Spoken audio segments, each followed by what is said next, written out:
When it comes to fantasy settings and D&D, elves are by far my favorite race. And you can say that's basic and boring, and to that I'd like to point out the fact that bandwagons exist for a reason. And I could sit here and argue with myself forever about how elves are dope, or I can get to the actual point of the video, which is that when it comes to D&D's available lore about elves, it's generally lacking some of the splendor and magic of these worlds that they are really capable of. And generally, I feel like some of it's outdated. One point in particular is the sun, moon, and star elves. The sun, the moon, and the stars all seem like points of power to me. So to try to come to terms with the fact that the only thing special about a moon elf is that they're more likely to a human than their astral counterparts is unfathomable to me, especially considering I am adding this pantheon of elves as a massive plot point in the next arc of the campaign I'm running right now. So I've decided it's necessary that I come up with a few renditions, changes, and my own versions of these elves. Firstly, being the moon elves.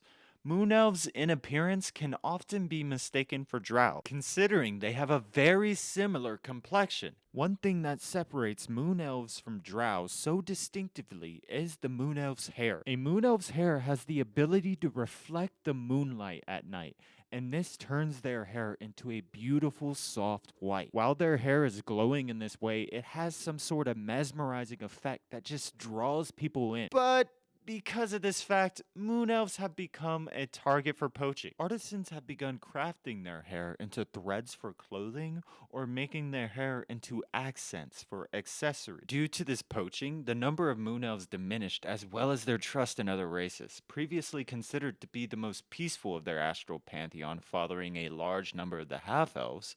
Their growing distrust and lack of numbers has also seen a lasting impact on the current half-elf population. Don't worry, I kept in the fact that they see everyone as breedable. Every full moon, these elves enter into an extended trance in which they might have the opportunity to commune with their goddess and receive premonitions of dangers to come. The elves that most often received these premonitions were regarded as seers and held positions of power within the elven tribe. Moon elves are individualistic and believe sincerely that each person can make a difference in this world, for better or for worse.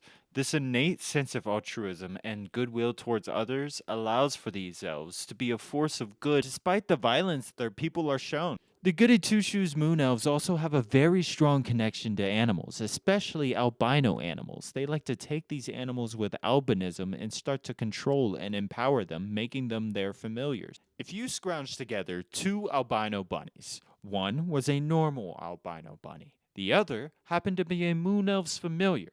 The only way you'd be able to find out and tell is to have both of them at nighttime under the moonlight. The moon elf's familiar has stolen a trait from the moon elf, that being that its hair and fur glows in the moonlight. I intend to use this video as a tool for my players in case they want some more information, as well as underlying some of the basic concepts I want to have in the world me and my friends are creating. Feel free to steal and pervert any of my thoughts and ideas in this video to your own benefit. And if you found this idea interesting, leave a like and subscribe so more people might be able to find it.